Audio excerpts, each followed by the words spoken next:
brought to you by Palvi Agrico. आता शेतीसाठी जे काही लागणार ते घरपोच मिळणार, तेही मोबाईलच्या एका क्लिकवर।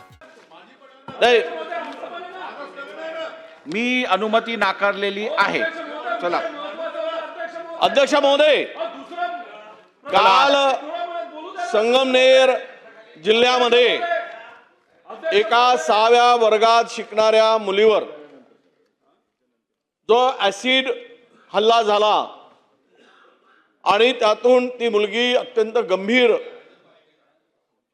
आहे। अध्यक्ष महोदय, आपल्याला हा सगळं देत असताना विनंती आहे की खरंच कायदा सुव्यवस्था राहिली का हो?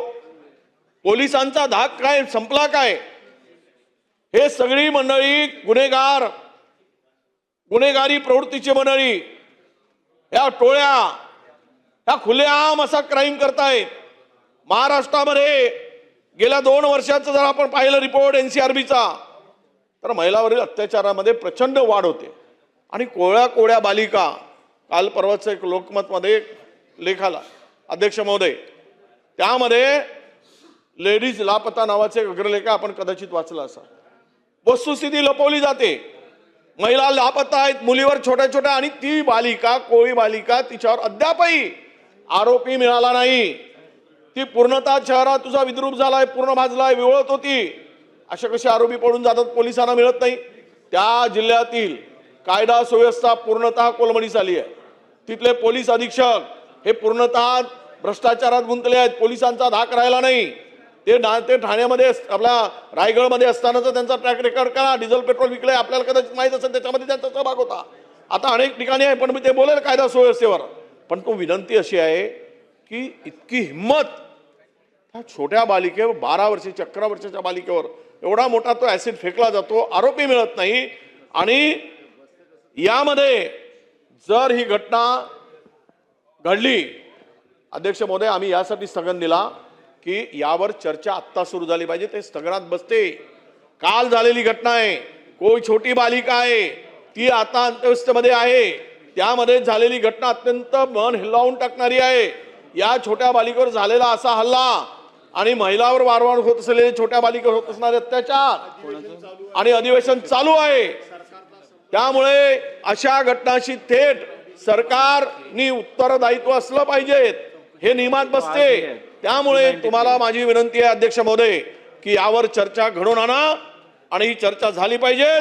कारण राज्यामध्ये 21 मध्ये ही संख्या 29,266 वर गेली, जे काही महिलावर अत्याचाराचे हे म्हणजे सरासरी 109 प्रतिदिवस।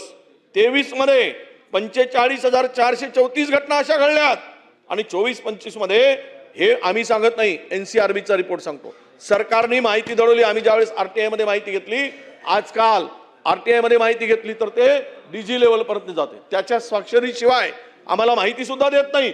खालची माहिती मागितली तरी तिथपर्यंत पाठवतात, आणि माहिती आकडेवारी फिरवून लपवून दिली जाते। परंतु एनसीआरबीच्या रिपोर्टमध्ये 25-24-25 मध्ये आज 7,711 गुन्ह्यामध्ये ही जवळपास आतापर्यंत जी वाढ झाली ती अत्यंत गंभीर आहे। आणि म्हणून माझी ही जी 39% जी वाढ झाली, याचा अर्थ गृह खातं, पोलीस विभाग, पोलिसांचा धाक हा संपलेला आहे। हप्ते वसुलीमध्ये हे सर्व गुंतले आहेत। त्यामुळे आज या राज्यामध्ये महिला सुरक्षित नाहीत, मुली सुरक्षित नाहीत, खुलेआम त्यांच्यावर अत्याचार होताना पाहिलं आपण, लहान बालिकेचं शोषण होताना आपण पाहतोय। अध्यक्ष महोदय, महाराष्ट्राची विजय वडेट्टीवार साहेबांनी दिलेली माहिती ही अत्यंत गंभीर स्वरूपाची असल्यामुळे शासनाने या दिलेल्या माहितीची नोंद घेऊन आपण अधिवेशन संपण्यापूर्वी या संदर्भातलं निवेदन करावं।